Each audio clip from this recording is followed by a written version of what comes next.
রাজ্য জুড়ে বাস যন্ত্রণা, বাস অমিল। এদিকে সরকারি বাস দেখা যাচ্ছে একের পর এক সরকারি বাস সব লাইনে দাঁড়িয়ে রয়েছে ডিপোয়ে। রাস্তায় যখন বেরোচ্ছেন তখন দেখছেন বাস মিলছে না। আমরা দিনভর দেখাবো আপনাদের সারা রাজ্যের বাস যন্ত্রণার ছবি।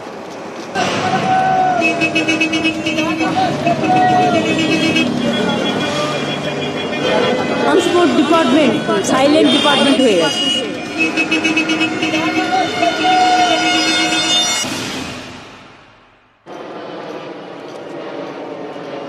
রাস্তায় যখন বেরোচ্ছেন, ধরুন এক জেলা থেকে আরেক জেলায় আপনি যাবেন, তখন আপনার হাতে তো কাজে যাচ্ছেন, রোজ যাচ্ছেন, আপনার হাতে তো পয়সা কম। বেসরকারি বাসে গেলে চলবে, কিন্তু আপনার উপায়ও নেই।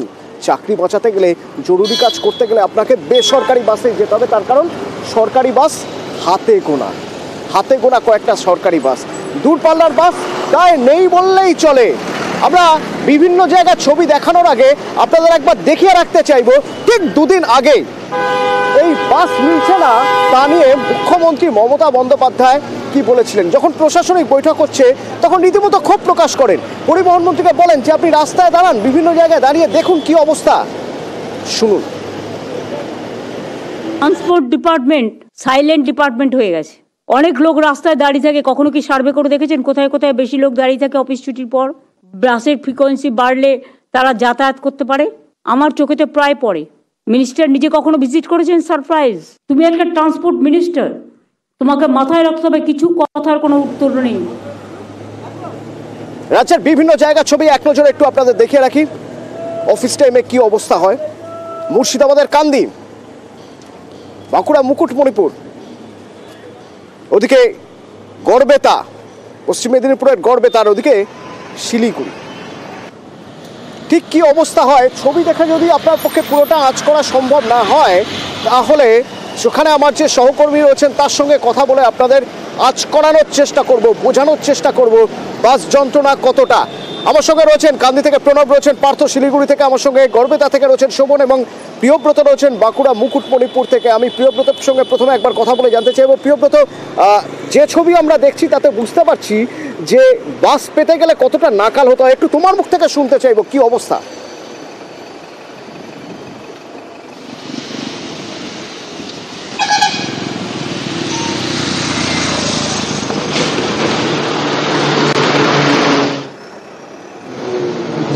দেখো অতনু, যে ঘটনা দেখো মুকুটমণিপুর কিন্তু শুধুমাত্র যে বাঁকুড়ার পর্যটন কেন্দ্র এমনটা নয়, রাজ্যের মুকুটেও কিন্তু এই মুকুটমণিপুরের একটা স্থান রয়েছে। আর সেই মুকুটমণিপুরেই কিন্তু সরকারি বাসের কোনো দেখা মেলেনি।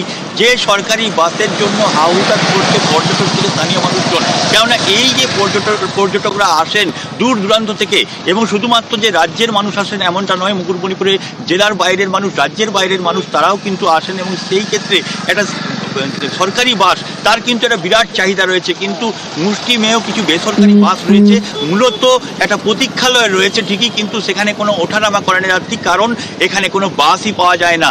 যে বাস আসে বেসরকারি বাস, সেটা কিন্তু প্রায় 1 ঘন্টা থেকে 1.5 ঘন্টার ডিস্টেন্সে আসে। সেক্ষেত্রে বাসের উপর ভরসা করে না স্থানীয় মানুষজন সহ পর্যটকেরা। তারা কিন্তু মূলত ছোটো গাড়ি, টোটো, অটো, জিপ এইসবের বিরুদ্ধেই ভরসা করেন। এবং এই মুকুটমণিপুরে আসা পর্যটকরা তারা ক্ষোভ উঠে দিচ্ছেন। তারাও বলছেন যে যেভাবে একটা এত বড় একটা পর্যটন কেন্দ্র, যেখানে বিভিন্ন ধরনের পর্যটনের ফিশারি রয়েছে এবং আগামী দিনেও প্রচুর পর্যটক আসবে, সেই পর্যটন কেন্দ্রে কেন সরকারিভাবে বাস দেওয়া হয়নি, সেই কিন্তু প্রশ্ন তুলছে পর্যটক তো স্থানীয়রা।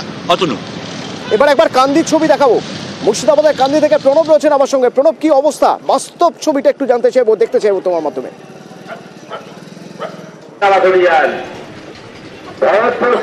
দেখো, কান্দিতে কিন্তু রেলপথ নেই, সেই কারণে কিন্তু বাসের উপরে নির্ভরশীল এই কান্দি মহকুমার মানুষ।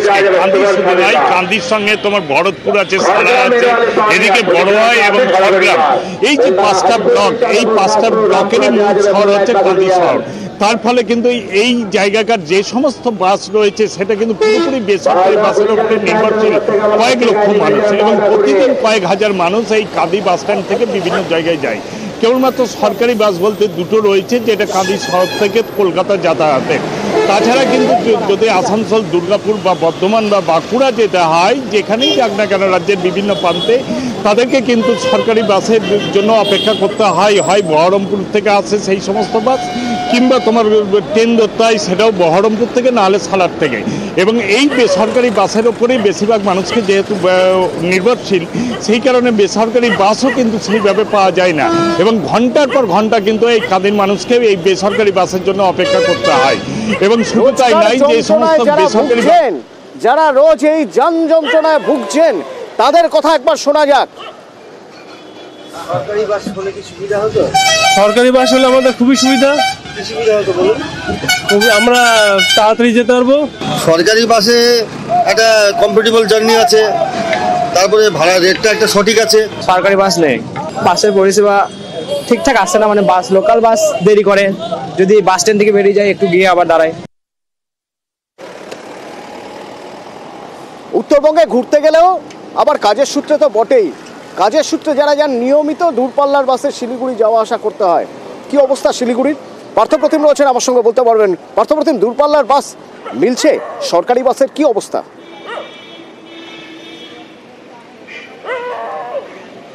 এখন তোমাকে জানিয়ে রাখি, আগে যে ভিন রাজ্যের বাস চলতো, অর্থাৎ শিলিগুড়ি রাঁচি, শিলিগুড়ি আসাম, এবং শিলিগুড়ি রাঁচি অত্যন্ত লাভজনক রুট ছিল ইনভেস্টেসি, সেই বাসও কিন্তু দীর্ঘদিন ধরে বন্ধ।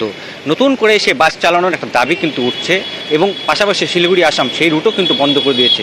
আর যদি ভিন জেলার কথা বলি, সেখানে কিন্তু রকেট থেকে শুরু করে মানে শিলিগুড়ি কলকাতা বা শিলিগুড়ি বহরমপুর, সেই সব রুটেও কিন্তু সরকারি বাসের সংখ্যা আগের তুলনায় অনেকটাই কমেছে।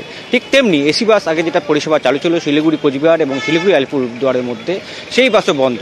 এ তো গেল ভিন জেলা, ভিন রাজ্যের রুটের কথা, যেখানে প্রতিনিয়ত যারা পর্যটক পাহাড়ে বেড়াতে আসেন তাদের অতি দ্বিগুণ ভাড়া গুনে তাদের বেসরকারি বাসে ট্রাভেল করতে হয়। বেশ কয়েকজন যাত্রীর সঙ্গে আমরা কথা, তারা কিন্তু এই অভিযোগটা করতে। ঠিক তেমনি শিলিগুড়ি শহরও, কলকাতার মতো যাতে শিলিগুড়ি শহরও লোকাল বাস পরিষেবা চালু, অর্থাৎ শিলিগুড়ির যে ছোটো ছোটো রুটগুলো রয়েছে, শিলিগুড়ি বাগড়া, শিলিগুড়ি নকশালবাড়ি, শিলিগুড়ি খড়িবাড়ি আগে চলতো, সেই বাসগুলো যদি চালু হয়, সেই দাবি কিন্তু তুলছে স্থানীয় বাসিন্দারা। আমি কয়েকজন নিত্যযাত্রীর সঙ্গে কথা বলে নেবো, তাই তো? লোকাল বাস পরিষেবা যেটা বেসরকারি বাসে যাতায়াত করতে হয়, সেক্ষেত্রে যদি সরকারি বাস চালু হয় তাহলে কতটা? আগে তো সরকারি বাস চলতো, এনভিএসটিসির বাস প্রচুর পরিমাণে চলতো, দার্জিলিং জেলার মধ্যেও চলতো, শিলিগুড়ি থেকে চোপড়া, শিলিগুড়ি থেকে নকশালবাড়ি, পানি ট্যাঙ্কি, বেলগাছি চা বাগান। কিন্তু এখন দেখা যাচ্ছে সেই বাসগুলো আস্তে আস্তে সব কমে এসছে, এবং সেই সঙ্গে যাত্রীদের আরও অসুবিধা হচ্ছে। প্রাইভেট বাস অপারেটর যারা ছিলেন তারাও এই ব্যবসায় সেরকম লাভ করতে পারছেন না বলে তারাও বাস নামানো বন্ধ করে দিয়েছে। তো এখন এই সঙ্গে ইসলামপুর বলুন, রায়গঞ্জ বলুন, এদিকে কুচবিহার হোক, সমস্ত জায়গাতেই সরকারি বাস বাড়ানো উচিত। সরকারি বাসের ওপর লোকের ভরসা এখনও আছে, কেন এখনও নীল রঙের বাস দেখলে লোকে খোঁজে এনভিএসটিসির লোগো আছে কিনা, তাহলেই উঠবো এবং বাসটা সবার আগে পৌঁছবে। এবং সবচেয়ে বড় কথা, ভাড়াও সুলভ মূল্যে ছিল, এবং বেসরকারি বাসগুলো যেতেও প্রচুর সময় নেয়। আজকে ধরে নিন এখান থেকে একজন যাত্রী কোনো একটা কাজে পানি ট্যাঙ্কি যাবেন, তো এটা সরকারি বাসে উনি যে সময় পৌঁছতে পারবেন ওখানে, বেসরকারি বাসে কিন্তু সময় তার থেকে অনেক বেশি লাগে। তো সেই জন্য সমস্ত যাত্রীরাই দাবি জানায় যে সরকারি বাস বেশি করে চলুক, সরকারের পরিষেবা থাকুক, এবং সেই পরিষেবাগুলো সাধারণ মানুষ গ্রহণ করবে। একেবারে দেখো তুমি, আমরা যে দেখা যাক, এবার দেখা যাক যারা বাসে, দুটো দিক রয়েছে। এক হচ্ছে যারা নিয়মিতভাবে যাওয়া আসা করেন তাদের তো সমস্যা হচ্ছেই, আর সমস্যায় পড়েছেন তারাও এই বাসের সঙ্গে যাদের রুজি রুটি, ঘর সংসার, জীবন জীবিকা জড়িয়ে রয়েছে, তারাও সমস্যায় পড়েছেন। শিলিগুড়ির পাশাপাশি একবার গড়বেতার ছবি দেখা যায়। পশ্চিম মেদিনীপুরের গড়বেতা অত্যন্ত গুরুত্বপূর্ণ একটি জায়গা, যারা বিভিন্ন কাজে বিভিন্ন জেলার বিভিন্ন জায়গায় যেতে হয় বা অন্য জেলায় যেতে হয়, তাদের গড়বেতা থেকেই তো বাস ধরতে হবে। তো গড়বেতা বাস টার্মিনাসের হাল বেহাল। গড়বেতা বাস স্ট্যান্ডের অবস্থা কি? টার্মিনাসে কতগুলো বাস দাঁড়িয়ে থাকে? সরকারি বাস কি রয়েছে আদৌ? কত রয়েছে সরকারি বাস? হাতে গোনা বেসরকারি বাসের ভাড়া কিরকম? শোভন রয়েছেন আমার সঙ্গে, সরাসরি বলতে পারবেন শোভন। হ্যাঁ দেখো অতলদা, যেটা মেদিনীপুরের গড়বেতার যে বাস স্ট্যান্ডের চিত্রটাও কিন্তু আর 5টা জায়গার মতো একই রকম। কারণ এই গড়বেতাতে কিন্তু যেটা আমরা জানতে পারলাম বাস স্ট্যান্ড সূত্রে, যে এখানে বেসরকারি বাস চলে প্রায় প্রতিদিন 70 থেকে 80টি। অর্থাৎ তুমি বুঝতেই পারছো যে গড়বেতাতে যাত্রীর চাপ কতটা। কিন্তু সেখানে দেখা যাচ্ছে যে গড়বেতা থেকে সরাসরি কিন্তু সরকারি বাস পরিষেবা একটিও নেই। যে বাসগুলি সরকারি বাসগুলি চলে সেগুলি দুর্গাপুর ডিপো থেকে অথবা মেদিনীপুর ডিপো থেকে চলে গড়বেতার উপর দিয়ে। অর্থাৎ এখানে যে যাত্রী যে নাজেহাল এক প্রকার সেটা বলাই যায়, কারণ হচ্ছে যাত্রীদের অভিযোগ যেটা যে তাদেরকে বেশি ভাড়া দিয়ে যেতে হয় বেসরকারি বাসে। কারণ সরকারি বাস হলে যেমন একদিকে তারা যাত্রী নিরাপত্তার সুবিধা পাবে, তেরকমই কিন্তু ভাড়াটাও অনেকটাই কম হবে বেসরকারি বাসের ক্ষেত্রে। সেই জায়গায় কিন্তু দাঁড়িয়ে আমরা দেখতে পাচ্ছি, গড়বেতায় দাঁড়িয়ে আমরা দেখতে পাচ্ছি যে সরকারি বাস পরিষেবা কিন্তু একটিও নেই। সরকারি বাস গড়বেতা বাস স্ট্যান্ড থেকে কিন্তু একটিও চলে না, যার ফলে কিন্তু বেসরকারি বাসের উপরই এক প্রকার নির্ভরশীল এখানের প্রায় প্রতিদিন যে যাতায়াতকারী 2 থেকে 3 হাজার মানুষকে, এমনটাই কিন্তু উঠে আসছে আমাদের কাছে এই গড়বেতা বাস স্ট্যান্ডের চিত্র। ধন্যবাদ অতনুদা। এখানে সরকারি বাস কি একদমই চলে না? না, যা চলে বেসরকারি। তো যদি চালু হয় অবভিয়াসলি সবার ভালো হবে, ইনফ্যাক্ট ভাড়া কম হবে, নিরাপত্তা বেশি হবে। এখন তাহলে বেসরকারি বাসই এখান থেকে যাতায়াত? হ্যাঁ, বেসরকারি বাসই যাতায়াত। আমরা তো স্টুডেন্ট, আমরা তো বেশি ভাড়া দিয়ে যাতায়াত করতে আমাদের অসুবিধাই হয়, তো ভাড়া একটু কম হলে তো সব মানুষেরই সুবিধা।